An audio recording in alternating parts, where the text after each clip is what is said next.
ಸ್ವಾತಂತ್ರ್ಯ ಹೋರಾಟ 1857ರ ಪ್ರಥಮ ಸ್ವಾತಂತ್ರ್ಯ ಸಂಗ್ರಾಮದ ನಂತರ ಹಲವಾರು ಬದಲಾವಣೆಗಳು ಮತ್ತು ಸುಧಾರಣೆಗಳು ಭಾರತದಲ್ಲಿ ಕಂಡುಬಂದವು. ಸಾರಿಗೆ ಸಂಪರ್ಕ, ಪತ್ರಿಕೋದ್ಯಮ, ಸಂಘಗಳ ಸ್ಥಾಪನೆ, ಆಡಳಿತ ಸುಧಾರಣೆಯಲ್ಲಿ ಬಂದ ಬದಲಾವಣೆಗಳು. ಭಾರತೀಯರಿಗೆ ಅನೇಕ ಬಗೆಯ ಸವಲತ್ತುಗಳನ್ನು ನೀಡುವುದಾಗಿ ಬ್ರಿಟಿಷ್ ಸರ್ಕಾರ ಘೋಷಿಸಿತು. 1857ರ ರಾಣಿ ಮಹಾಸನ್ನದು ಬ್ರಿಟಿಷ್ ಸರ್ಕಾರವು ಭಾರತೀಯರಿಗೆ ಸವಲತ್ತು ನೀಡುವುದಾಗಿ ಘೋಷಿಸಿತು. ಇಂಗ್ಲಿಷ್ ವಿದ್ಯಾಭ್ಯಾಸವನ್ನು ಕಲಿತು ಹೊಸ ಪೀಳಿಗೆಯ ಭಾರತೀಯರು ಸಂವಿಧಾನಾತ್ಮಕವಾಗಿ ತಮ್ಮ ಹಕ್ಕುಗಳಿಗಾಗಿ ಹೋರಾಟ ಮಾಡಲು ಪ್ರಾರಂಭಿಸಿದರು. ಇಂಗ್ಲಿಷ್ ಶಿಕ್ಷಣವನ್ನು ಭಾರತದಲ್ಲಿ ಸ್ಥಾಪನೆ ಮಾಡಿದ್ರು. ಅದನ್ನು ಕಲಿತ ಭಾರತೀಯರು ಸಂವಿಧಾನದಲ್ಲಿರುವ ತಮ್ಮ ಹಕ್ಕುಗಳಿಗಾಗಿ ಅವರು ಹೋರಾಟವನ್ನು ನಡೆಸ್ತಾರೆ. ಈ ಪ್ರಯತ್ನಗಳ ಫಲವೇ ಭಾರತೀಯ ರಾಷ್ಟ್ರೀಯ ಕಾಂಗ್ರೆಸ್ನ ಸ್ಥಾಪನೆಗೆ ನಾಂದಿಯಾಯಿತು. ಇದರಿಂದ ಭಾರತೀಯ ರಾಷ್ಟ್ರೀಯ ಕಾಂಗ್ರೆಸ್ ಸ್ಥಾಪನೆಯಾಯಿತು.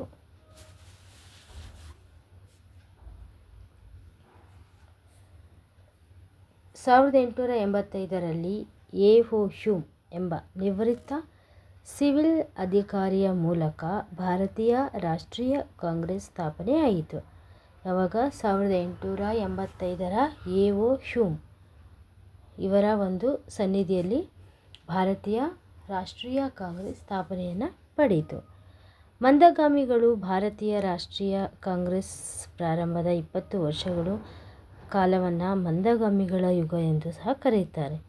ಮಂದಗಾಮಿಗಳು ಯಾರ್ಯಾರು? ಮಂದಗಾಮಿಗಳು ಸುರೇಂದ್ರನಾಥ್ ಬ್ಯಾನರ್ಜಿ, ಎಂ. ಜಿ. ರಾನಡೆ, ದಾದಾಬಾಯಿ ನವರೋಜಿ, ಗೋಪಾಲಕೃಷ್ಣ ಗೋಖಲೆ ಮುಂತಾದವರು.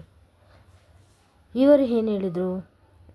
ಪ್ರಾರ್ಥನೆ ಮತ್ತು ಮನವಿಗಳ ಮೂಲಕ ತಮ್ಮ ಬೇಡಿಕೆಗಳನ್ನು ಸರ್ಕಾರದ ಮುಂದೆ ಇಡುತ್ತಿದ್ದರು. ತಮ್ಮ ಏನೇನು ಬೇಡಿಕೆ ಇದೆ ಅದು ಬ್ರಿಟಿಷ್ ಸರ್ಕಾರದ ಮುಂದೆ ಇಡ್ತಾಯಿದ್ರು. ಇವರು ಸಮಸ್ಯೆಗಳ ಬಗ್ಗೆ ಸಭೆಗಳನ್ನು ನಡೆಸಿ ಚರ್ಚಿಸಿ ಸರ್ಕಾರಕ್ಕೆ ಮನವಿಗಳನ್ನು ಸಲ್ಲಿಸುತ್ತಿದ್ದರು. ಏನೇನು ಪ್ರಾಬ್ಲಮ್ ಇದೆ ಅದೆಲ್ಲ ಸರ್ಕಾರಕ್ಕೆ ಹೇಳ್ತಾಯಿದ್ರು. ನಂತರ ಭಾರತದ ಸಂಪತ್ತು ಯಾವ ರೀತಿಯಾಗಿ ಇಂಗ್ಲೆಂಡಿಗೆ ಸೋರಿ ಹೋಗುತ್ತದೆ ಅಂತ ಅಂಕಿ ಅಂಶಗಳ ಬಗ್ಗೆ ಅವರು ವಿವರಿಸ್ತಾಯಿದ್ರು. ದಾದಾಬಾಯಿ ನವರೋಜಿಯವರು ಇಂಗ್ಲೆಂಡಿಗೆ ಸೋರಿ ಹೋಗುತ್ತಿರುವ ಸಂಪತ್ತಿನ ಬಗ್ಗೆ ವಿಶ್ಲೇಷಿಸಿ ಅದನ್ನು ಸಂಪತ್ತಿನ ಸೋರಿಕೆಯ ಸಿದ್ಧಾಂತ ಅಂತ ಕರೆದರು. ದಾದಾಬಾಯಿ ನವರೋಜಿಯವರು ಭಾರತದಿಂದ ಇಂಗ್ಲೆಂಡಿಗೆ ಹೋಗುತ್ತಿರುವ ಒಂದು ಸಂಪತ್ತು, ಹರಿದು ಹೋಗುತ್ತಿರುವ ಒಂದು ಸಂಪತ್ತಿನ ಬಗ್ಗೆ ಸಂಪತ್ತಿನ ಸೋರುವಿಕೆ ಸಿದ್ಧಾಂತ, ಇದನ್ನು ಅವರು ಸಂಪತ್ತಿನ ಸೋರುವಿಕೆ ಸಿದ್ಧಾಂತ ಎಂದು ಕರೀತಿದ್ರು.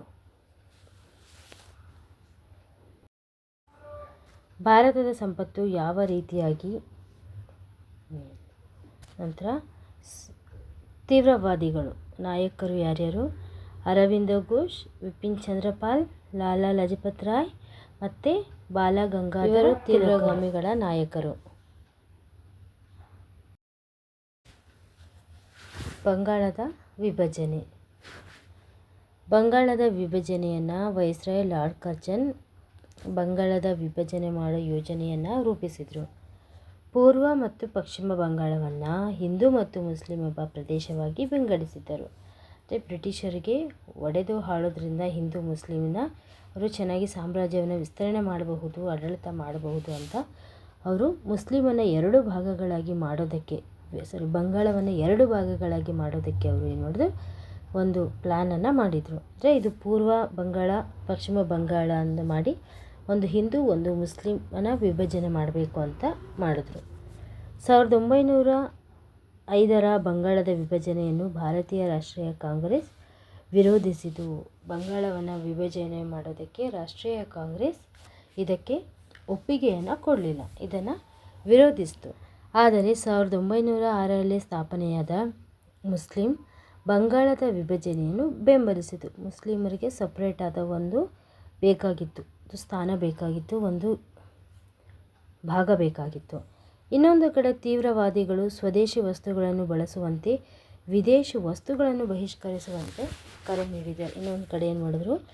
ತೀವ್ರಗಾಮಿಗಳು ಸ್ವದೇಶಿ ಅಂದರೆ ನಮ್ಮ ದೇಶದ ವಸ್ತುಗಳನ್ನು ಬಳಸುವಂತೆ, ಬೇರೆ ಅವರ ದೇಶ ಅಂದರೆ ಬ್ರಿಟಿಷ್ ದೇಶದಿಂದ ಏನು ಬರ್ತಾಯಿದ್ವು ವಸ್ತುಗಳು, ಆ ವಸ್ತುಗಳನ್ನು ಯೂಸ್ ಮಾಡಬಾರ್ದು, ತಗೋಬಾರ್ದು ಅಂತ ಎಂದು ಬಹಿಷ್ಕಾರವನ್ನು ಹಾಕ್ತು.